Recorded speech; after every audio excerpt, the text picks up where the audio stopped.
ఆదికాండము 34వ అధ్యాయము. లేయా యాకోబునకు కనిన కుమార్తె అయిన దీనా ఆ దేశపు కుమార్తెలను చూడవెళ్ళెను. ఆ దేశము నేలిన హివ్వీయుడైన హమోరు కుమారుడగు షెకెము ఆమెను చూచి ఆమెను పట్టుకొని ఆమెతో శయనించి ఆమెను అవమానపరచెను. అతని మనస్సు యాకోబు కుమార్తె అయిన దీనా మీదనే ఉండెను. అతడు ఆ చిన్నదాన్ని ప్రేమించి ఆమెతో ప్రీతిగా మాట్లాడి, ఈ చిన్నదాని నాకు పెండ్లి చేయమని తన తండ్రి అయిన హమోరును అడిగెను. తన కుమార్తెను అతడు చెరిపినని యాకోబు విని, తన కుమారులు పశువులతో పొలములో నుండినందున వారు వచ్చు వరకు ఊరకుండెను. షెకెము తండ్రియగు హమోరు యాకోబుతో మాట్లాడుటకు అతని యొద్దకు వచ్చెను. యాకోబు కుమారులు ఆ సంగతి విని పొలములో నుండి వచ్చిరి. అతడు యాకోబు కుమార్తెతో శయనించి ఇశ్రాయేలు జనములో అవమానకరమైన కార్యము చేసెను. అది చేయరాని పని గనుక ఆ మనుష్యులు సంతాపము పొందిరి. వారికి మిగుల కోపము వచ్చెను. అప్పుడు హమోరు వారితో, షెకెము అను నా కుమారుని మనస్సు మీ కుమార్తె మీదనే ఉన్నది. దయచేసి ఆమెను అతనికిచ్చి పెండ్లి చేయడి. మీ పిల్లలను మాకిచ్చి మా పిల్లలను మీరు పుచ్చుకొని మాతో వియ్యమంది మా మధ్య నివసించుడి. ఈ దేశము మీ ఎదుట ఉన్నది. ఇందులో మీరు నివసించి వ్యాపారము చేసి ఆస్తి సంపాదించుకొనుడని చెప్పెను. మరియు షెకెము, మీ కటాక్షము నా మీద రానీయుడి. మీరేమి అడుగుదురో అది ఇచ్చేదను. ఓలియు కట్నమును ఎంతైనను అడుగుడి, మీరు అడిగినంత ఇచ్చేదను. మీరు ఆ చిన్నదాని నాకు ఇయ్యుడని ఆమె తండ్రితోనూ ఆమె సహోదరులతోనూ చెప్పెను. అయితే తమ సహోదరి అయిన దీనాను అతడు చెరిపినందున యాకోబు కుమారులు షెకెముతోనూ అతని తండ్రి అయిన హమోరుతోనూ కపటముగా ఉత్తరమిచ్చి అన్నినదేమనగా, మేము ఈ కార్యము చేయలేము. సున్నతి చేయించుకొనని వానికి మా సహోదరిని ఇయ్యలేము. అది మాకు అవమానమగును. మీలో ప్రతి పురుషుడు సున్నతి పొంది మావలే నుండిన ఎడల సరి. ఆ పక్షమందు మీ మాటకు ఒప్పుకొని మా పిల్లలను మీకిచ్చి మీ పిల్లలను మేము పుచ్చుకొని మీ మధ్య నివసించెదము. అప్పుడు మనము ఏకజనమగుదుము. మీరు మా మాట విని సున్నతి పొందని ఎడల మా పిల్లను తీసుకొని పోవుదుమని చెప్పగా, వారి మాటలు హమోరుకును హమోరు కుమారుడైన షెకెముకును ఇష్టముగా నుండెను. ఆ చిన్నవాడు యాకోబు కుమార్తె యందు ప్రీతి గలవాడు గనుక అతడు ఆ కార్యము చేయుటకు తడువు చేయలేదు. అతడు తన తండ్రి ఇంటి వారందరిలో ఘనుడు. హమోరును అతని కుమారుడైన షెకెమును తమ ఊరి గవిని యొద్దకు వచ్చి తమ ఊరి జనులతో మాట్లాడుచు, ఈ మనుష్యులు మనతో సమాధానముగానున్నారు గనుక వారిని ఈ దేశమందు ఉండనిచ్చి ఇందులో వ్యాపారము చేయనీయుడి. ఈ భూమి వారికి చాలినంత విశాలమై ఉన్నది కదా. మనము వారి పిల్లలను పెండ్లి చేసుకొని మన పిల్లలను వారికి ఇత్తము. అయితే ఒకటి, ఆ మనుష్యులు సున్నతి పొందునట్లు మనలో ప్రతి పురుషుడు సున్నతి పొందిన ఎడలనే మన మాటకు వారు ఒప్పుకొని మనలో నివసించి ఏకజనముగా నుందురు. వారి మందలు, వారి ఆస్తి, వారి పశువులన్నీయు మనవగును కదా. ఎట్లైనను మనము వారి మాటకు ఒప్పుకొందము. అప్పుడు వారు మనలో నివసించెదరనగా, హమోరును అతని కుమారుడగు షెకెమును చెప్పిన మాట అతని ఊరి గవిని ద్వారా వెళ్ళు వారందరూ వినిరి. అప్పుడు అతని ఊరి గవిని ద్వారా వెళ్ళు వారందరిలో ప్రతి పురుషుడు సున్నతి పొందెను. 3వ దినమున వారు బాధపడుచుండగా యాకోబు కుమారులలోనిద్దరు, అనగా దీనా సహోదరులైన షిమ్యోనును లేవీయు తమ కత్తులు చేతపట్టుకొని ఎవరికీ తెలియకుండా ఆ ఊరి మీద పడి ప్రతి పురుషుని చంపిరి. వారు హమోరును అతని కుమారుడైన షెకెమును కత్తివాత చంపి షెకెము ఇంట నుండి దీనాను తీసుకొని వెళ్లిపోయిరి. తమ సహోదరిని చెరిపినందున యాకోబు కుమారులు చంపబడిన వారు ఉన్న చోటికి వచ్చి ఆ ఊరు దోచుకొని వారి గొర్రెలను పశువులను గాడిదలను ఊరిలోనిదేమి పొలములోనిదేమి వారి ధనము యావత్తును తీసుకొని వారి పిల్లలనందరినీ వారి స్త్రీలను చెరపట్టి ఇండ్లలోనున్నదంతయు దోచుకొనిరి. అప్పుడు యాకోబు షిమ్యోనును లేవీని చూచి, మీరు నన్ను బాధపెట్టి ఈ దేశ నివాసులైన కనానీయులలోను పెరిజ్జీయులలోను అసహ్యునిగా చేసితిరి. నా జనసంఖ్య కొంచెమే, వారు నా మీదికి గుంపుగా వచ్చి నన్ను చంపెదరు. నేనును నా ఇంటివారును నాశనమగుదుమని చెప్పెను. అందుకు వారు, వేశ్య ఎడల జరిగించినట్లు మా సహోదరి ఎడల ప్రవర్తింపవచ్చునా అనిరి.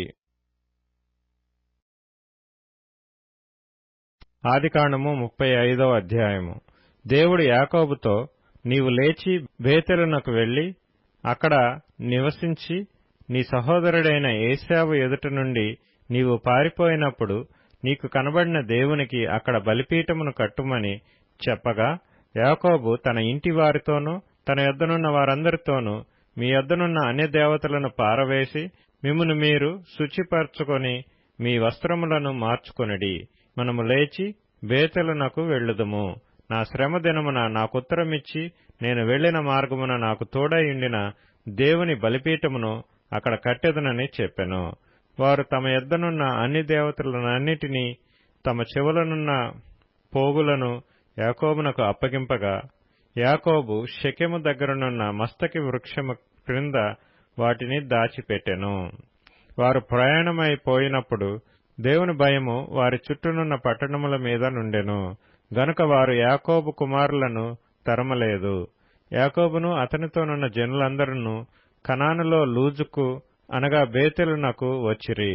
అతడు తన సహోదరుని ఎదుట నుండి పారిపోయినప్పుడు దేవుడు అక్కడ అతనికి ప్రత్యక్షమాయెను గనుక అక్కడ బలిపీఠమును కట్టి ఆ చోటికి ఏల్ బేతేలను పేరు పెట్టెను. రిబ్కా దాది అయిన దెబోరా చనిపోయి బేతేలునకు దిగువనున్న సింధూర వృక్షము క్రింద పాతిపెట్టబడెను. దానికి అల్లోను బాకూత్ అని పేరు పెట్టబడెను. యాకోబు పద్దనరాము నుండి వచ్చుచుండగా దేవుడు తిరిగి అతనికి ప్రత్యక్షమై అతనిని ఆశీర్వదించెను. అప్పుడు దేవుడు అతనితో, నీ పేరు యాకోబు, ఇక మీదట నీ పేరు యాకోబు అనబడదు, నీ పేరు ఇశ్రాయేలు అని చెప్పి అతనికి ఇశ్రాయేలు అని పేరు పెట్టెను. మరియు దేవుడు, నేను సర్వశక్తిగల దేవుడను, నీవు ఫలించి అభివృద్ధి పొందుము, జనమును జనముల సమూహమును నీ వలన కలుగును, రాజులను నీ గర్భవాసమున పుట్టెదరు. నేను అబ్రహామునకును ఇస్సాకునకును ఇచ్చిన దేశమును నీకిచ్చెదను, నీ తరువాత నీ సంతానమునకును ఈ దేశమునిచ్చెదనని అతనితో చెప్పెను. దేవుడు అతనితో మాట్లాడిన స్థలము నుండి పరమునకు వెళ్ళెను. ఆయన తనతో మాట్లాడిన చోట యాకోబు ఒక స్తంభము అనగా రాతి స్తంభము కట్టించి దానిమీద పానార్పణము చేసి నూనెయు దానిమీద పోసెను. తనతో దేవుడు మాట్లాడిన చోటికి యాకోబు బేతేలు అను పేరు పెట్టెను. వారు బేతేలు నుండి ప్రయాణమైపోయిరి. ఎఫ్రాతాకు వెళ్ళు మార్గములో మరికొంత దూరము ఉన్నప్పుడు రాహేలు ప్రసవించుచు ప్రసవ వేదనతో ప్రయాసపడెను. ఆమె ప్రసవము వలన ప్రయాసపడుచున్నప్పుడు మంత్రసాని ఆమెతో, భయపడకుము, ఇదియు నీకు కుమారుడగునని చెప్పెను. ఆమె మృతి పొందెను. ప్రాణము పోవుచుండగా ఆమె అతని పేరు బెనోని అనెను. అతని తండ్రి అతనికి బెన్యామీను అని పేరు పెట్టెను. అట్లు రాహేలు మృతి పొంది బెత్లెహేమను ఎఫ్రాతా మార్గమున పాతి పెట్టబడెను. యాకోబు ఆమె సమాధి మీద ఒక స్తంభము కట్టించెను. అది నేటి వరకు రాహేలు సమాధి స్తంభము. ఇశ్రాయేలు ప్రయాణమైపోయి మిగ్దల్ ఏదెరు కవతల తన గుడారము వేసెను. ఇశ్రాయేలు ఆ దేశములో నివసించుచున్నప్పుడు రూబేను వెళ్లి తన తండ్రి ఉపపత్ని అయిన బిల్హాతో శయనించెను. ఆ సంగతి ఇశ్రాయేలుకు వినబడెను. యాకోబు కుమారులు 12. యాకోబు జ్యేష్ఠ కుమారుడగు రూబేను, షిమ్యోను, లేవి, యూదా, ఇస్సాకారు, జెబూలూను వీరు లేయా కుమారులు. రాహేలు కుమారులు ఏసేపు, బెన్యామీను. రాహేలు దాసి అయిన బిల్హా కుమారులు దాను, నఫ్తాలి. లేయా దాసి అయిన జిల్ఫా కుమారులు గాదు, ఆషేరు. వీరు పద్దనరాములో యాకోబునకు పుట్టిన కుమారులు. అబ్రహామును ఇస్సాకును పరదేశులయుండిన మమ్రేలో కిర్యతర్బాకు తన తండ్రి అయిన ఇస్సాకు నొద్దకు యాకోబు వచ్చెను. అదే హెబ్రోను. ఇస్సాకు బ్రతికిన దినములు 180 సంవత్సరములు. ఇస్సాకు కాలము నిండిన వృద్ధుడై ప్రాణము విడిచి మృతి పొంది తన పితరుల యొద్దకు చేర్చబడెను. అతని కుమారులైన ఏశావు, యాకోబులు అతని పాతిపెట్టిరి. ఆదికాండము 36వ అధ్యాయము. ఎదోమను ఏశావు వంశావళి ఇదే. ఏశావు కనాను కుమార్తెలలో హిత్తీయుడైన ఏలోను కుమార్తెయగు ఆదాను, హివ్వీయుడైన సిబ్యోను కుమార్తెయగు అనా కుమార్తెయగు అహోలీబామాను, ఇష్మాయేలు కుమార్తెయు నెబాయోతు సహోదరియు నైన బాశెమతును పెండ్లియాడెను. ఆదా ఏశావుకు ఎలీఫజును కనెను. బాశెమతు రగూయేలును కనెను. అహోలీబామ యూషును, యాలామును, కోరహును కనెను. కనాను దేశంలో ఏశావునకు పుట్టిన కుమారులు వీరే.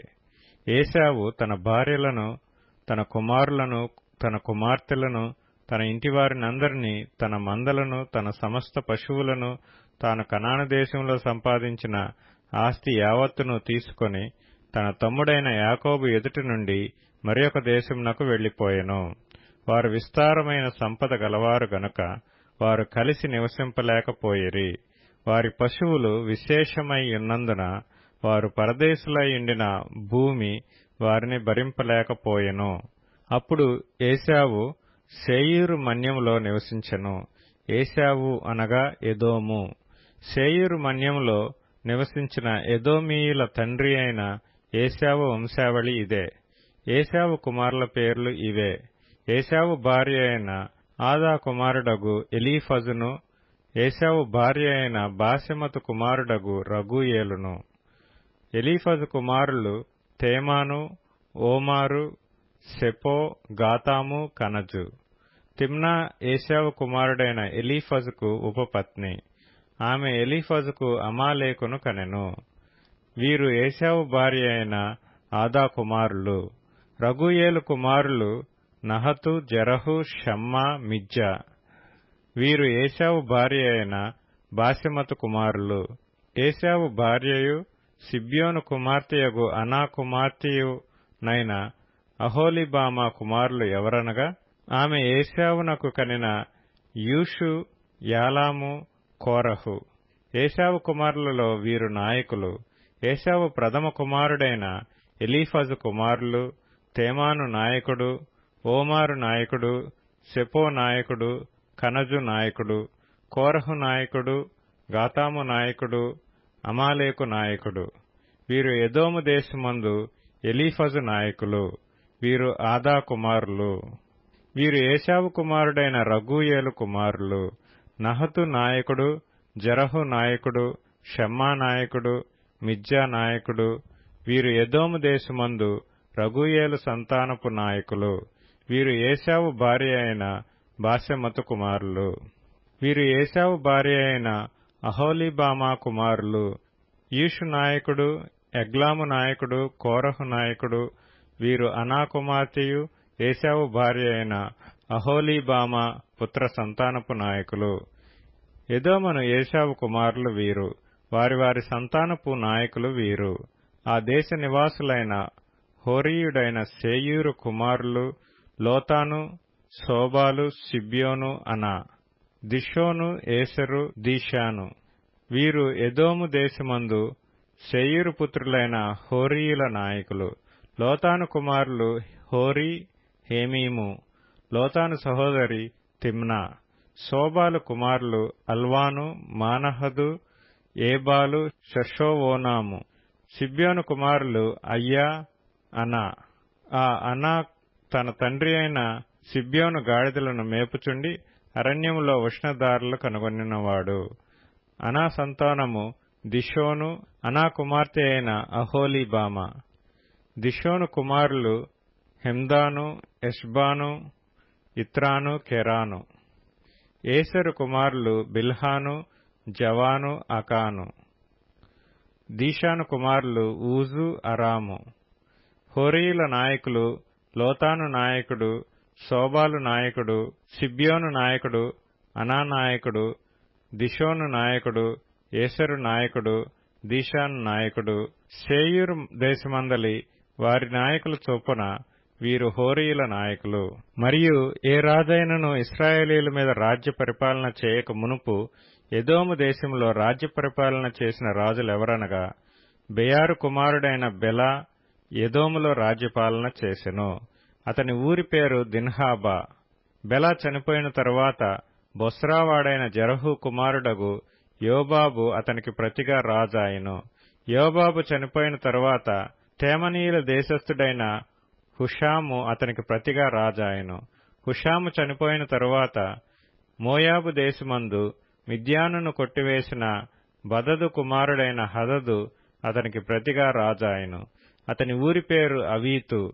హదదు చనిపోయిన తరువాత మశ్రేకా వాడైన షమ్లా అతనికి ప్రతిగా రాజాయెను. షమ్లా చనిపోయిన తరువాత నదీతీరమందలి రహెబోతు వాడైన షాపూలు అతనికి ప్రతిగా రాజాయెను. షాపూలు చనిపోయిన తరువాత అక్బోరు కుమారుడైన బయల్హానాను అతనికి ప్రతిగా రాజాయెను. అక్బోరు కుమారుడైన బయల్హానాను చనిపోయిన తరువాత హదరు అతనికి ప్రతిగా రాజాయెను. అతని ఊరి పేరు పాయి. అతని భార్య పేరు మహేతబేలు.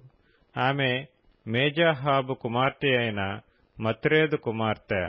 మరియు వారి వారి వంశముల ప్రకారము వారి వారి స్థలములలో వారి వారి పేరుల చొప్పున ఏశావు సంతానపు నాయకుల పేరులేవనగా తిమ్నా నాయకుడు, అల్వా నాయకుడు, యతేతు నాయకుడు, అహోలీబామా నాయకుడు, ఏలా నాయకుడు, పీనోను నాయకుడు, కనజు నాయకుడు, తేమాను నాయకుడు, మిప్సారు నాయకుడు, మగ్దీయేలు నాయకుడు, ఈరాము నాయకుడు. వీరు తమ తమ స్వాస్థ్యమైన దేశమందు తమ తమ నివాస స్థలముల ప్రకారము ఎదోము నాయకులు.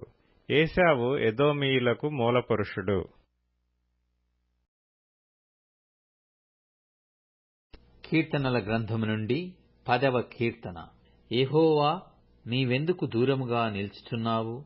ఆపత్కాలములలో నీవెందుకు దాగియున్నావు? దుష్టుడు గర్వించి దీనుని వడిగా తరుముచున్నాడు. వారు యోచించిన మోసక్రియలలో తామే చిక్కుకొందురుగాక. దుష్టులు తమ మనోభిలాషను బట్టి అతిశయపడుదురు. లోభులు యెహోవాను తిరస్కరింతురు. దుష్టులు పొగరెక్కి యెహోవా విచారణ చేయడనుకొందురు. దేవుడు లేడని వారెల్లప్పుడు యోచించుదురు. వారెల్లప్పుడు భయము మానుకొని ప్రవర్తింతురు. నీ న్యాయ విధులు ఉన్నతమైనవై వారి దృష్టికి అందకుండును. వారు తమ శత్రువులనందరినీ చూచి తిరస్కరింతురు. మేము కదల్చబడము, తరతరముల వరకు ఆపద చూడము అని వారు తమ హృదయములలో అనుకొందురు. వారి నోరు కోపముతోనూ కపటముతోనూ వంచనతోనూ నిండియున్నది. వారి నాలుక క్రింద చేటును పాపమును ఉన్నవి. తామున్న పల్లెలయందలి మాటు చోటులలో పొంచియుందురు. చాటైన స్థలములలో నిరపరాధులను చంపుదురు. వారి కన్నులు నిరాధారులను పట్టుకొనవలెనని పొంచి చూచును.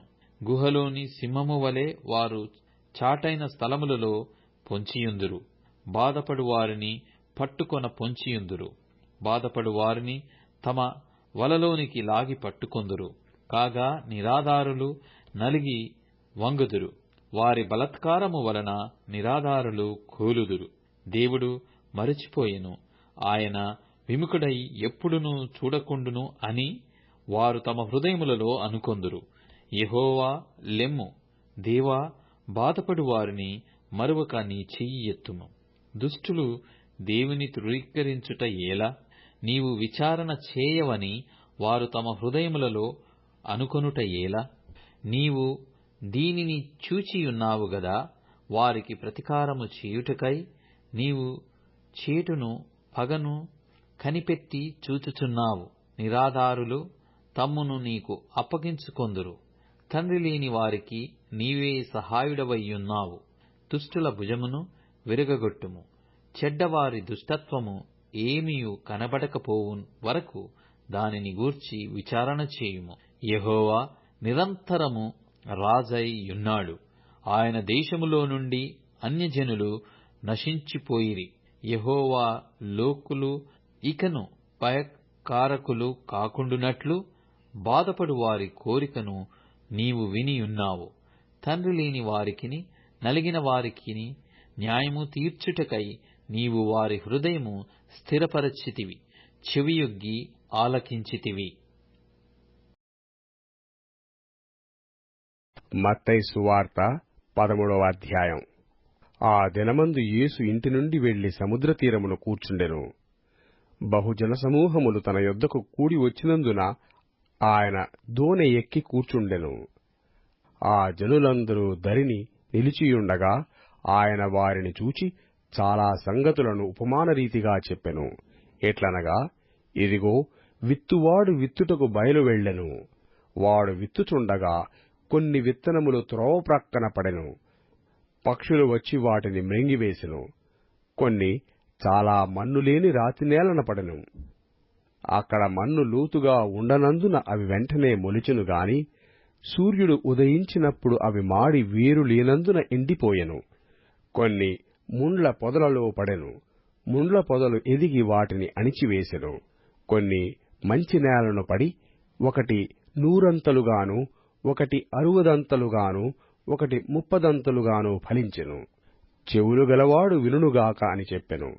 తర్వాత శిష్యులు వచ్చి, నీవు ఉపమానరీతిగా ఎందుకు వారితో మాటలాడుచున్నావని ఆయనను అడుగగా, ఆయన వారితో ఇట్లనెను, పరలోక రాజ్య మర్మములు ఎరుగుట మీకు అనుగ్రహింపబడియున్నది గాని వారికి అనుగ్రహింపబడలేదు. కలిగిన వానికే ఇయ్యబడును, వానికి సమృద్ధి కలుగును. లేనివానికి కలిగినదియు వాని యొద్ద నుండి తీసివేయబడును. మరియు వారు చూచుచుండియు చూడరు, వినుచుండియు వినకయు గ్రహింపకయునున్నారు. ఇందు నిమిత్తము నేను ఉపమాన రీతిగా వారికి బోధించుచున్నాను. ఈ ప్రజలు కన్నులార చూచి, చెవులార విని, హృదయముతో గ్రహించి మనస్సు త్రిప్పుకొని నా వలన స్వస్థత పొందకుండునట్లు వారి హృదయము క్రొవ్వినది. వారి చెవులు వినుటకు మందములైనవి. వారు తమ కన్నులు మూసుకొనియున్నారు గనక మీరు వినుట మట్టుకు విందురుగాని గ్రహింపనే గ్రహింపరు, చూచుట మట్టుకు చూతురుగాని ఎంతమాత్రమును తెలుసుకొనురని యెషయా చెప్పిన ప్రవచనము వీరి విషయమై నెరవేరుచున్నది. అయితే మీ కన్నులు చూచుచున్నవి గనక అవి ధన్యములైనవి, మీ చెవులు వినుచున్నవి గనక అవి ధన్యములైనవి. అనేక ప్రవక్తలను నీతిమంతులను మీరు చూచువాటిని చూడగోరియూ చూడకపోయిరి, మీరు వినువాటిని వినగోరియూ వినకపోయిరని మీతో నిశ్చయముగా చెప్పుచున్నాను. విత్తువాని గూర్చిన ఉపమాన భావము వినుడి.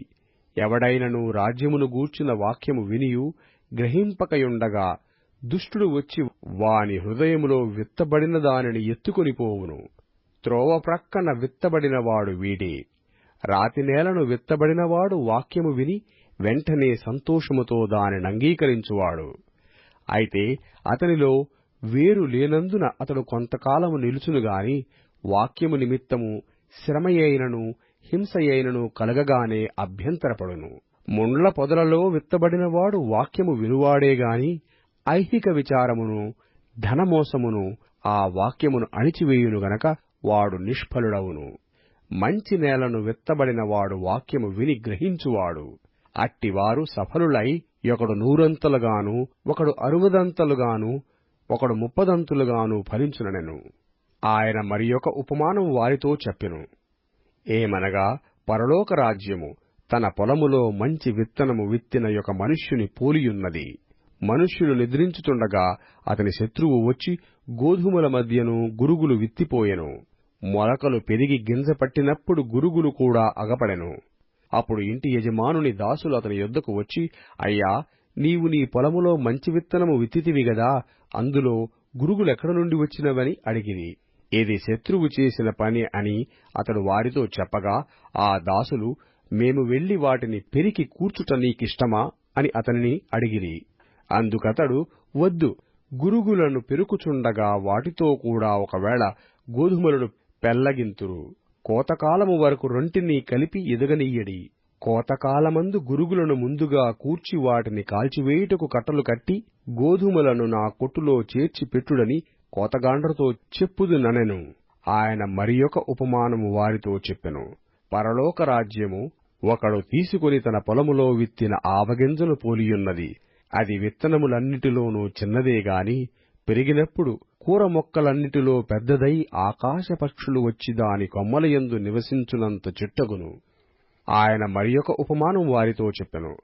పరలోక రాజ్యము ఒక స్త్రీ తీసుకుని పిండి అంతయు పులిసి పొంగు వరకు 3 కొంచెముల పిండిలో దాచిపెట్టిన పుల్లని పిండిని పోలియున్నది. నేను నా నోరు తెరిచి ఉపమానరీతిగా బోధించెదను. లోకము పుట్టినది మొదలుకొని మరుగు చేయబడిన సంగతులను తెలియజెప్పెదను అని ప్రవక్త చెప్పిన మాట నెరవేరునట్లు యేసు ఈ సంగతులన్నిటినీ జనసమూహములకు ఉపమానరీతిగా బోధించెను. ఉపమానము లేక వారికేమియూ బోధింపలేదు. అప్పుడాయన జనసమూహములను పంపివేసి ఇంటిలోనికి వెళ్ళగా ఆయన శిష్యులాయన యొద్దకు వచ్చి, పొలములోని గురుగులను గూర్చిన ఉపమాన భావము మాకు తెలియజెప్పమనిది. అందుకాయన ఇట్లనెను, మంచి విత్తనము విత్తువాడు మనుష్య కుమారుడు. పొలము లోకము, మంచి విత్తనములు రాజ్య సంబంధులు, గురుగులు దుష్టుని సంబంధులు. వాటిని విత్తిన శత్రువు అపవాది. కోత యుగ సమాప్తి, కోత కోయువారు దేవదూతలు. గురుగులు ఏలాగు కూర్చబడి అగ్నిలో కాల్చివేయబడునో అలాగే యుగ సమాప్తి యందు జరుగును. మనుష్య కుమారుడు తన దూతలను పంపును. వారాయన రాజ్యములో నుండి ఆటంకములగు సకలమైన వాటిని దుర్నీతిపరులను సమకూర్చి అగ్నిగుండములో పడవేయుదురు. అక్కడ ఏడుపును పండ్లు కొరుకుటయును ఉండును. అప్పుడు నీతిమంతులు తమ తండ్రి రాజ్యములో సూర్యుని వలె తేజరిల్లుదురు. చెవులు గలవాడు వినుగాక. పరలోక రాజ్యము పొలములో దాచబడిన ధనమును పోలియున్నది. ఒక మనుష్యుడు దాని కనుగొని దాచిపెట్టి అది దొరికిన సంతోషముతో వెళ్లి తనకు కలిగినదంతయు అమ్మి ఆ పొలమును కొనును. మరియు పరలోక రాజ్యము మంచి ముత్యములను కొన వెదుకుచున్న వర్తకుని పోలియున్నది. అతడు అమూల్యమైన ఒక ముత్యమును కనుగొని పోయి తనకు కలిగినదంతయు అమ్మి దాని కొనును. మరియు పరలోక రాజ్యము సముద్రములో వేయబడి నానావిధములైన చేపలను పట్టిన వలను పోలియున్నది.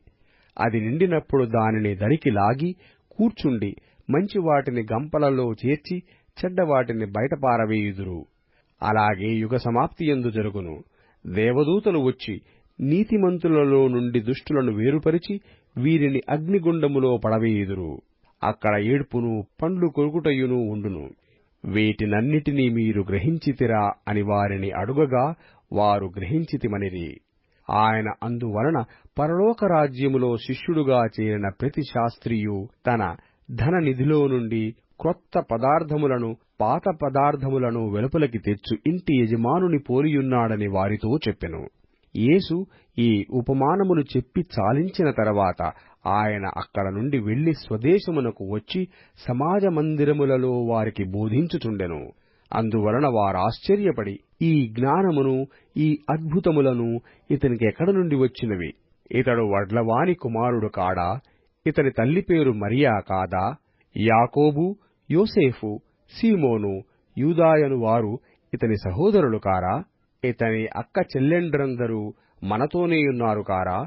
ఇతనికి ఈ కార్యములన్నీయు ఎక్కడ నుండి వచ్చినని చెప్పుకొని ఆయన విషయమై అభ్యంతరపడిరి. అయితే యేసు ప్రవక్త తన దేశములోనూ తన ఇంటను తప్ప మరి ఎక్కడనైనను ఘనహీనుడు కాడని వారితో చెప్పెను. వారి అవిశ్వాసమును బట్టి ఆయన అక్కడ అనేకమైన అద్భుతములు చేయలేదు.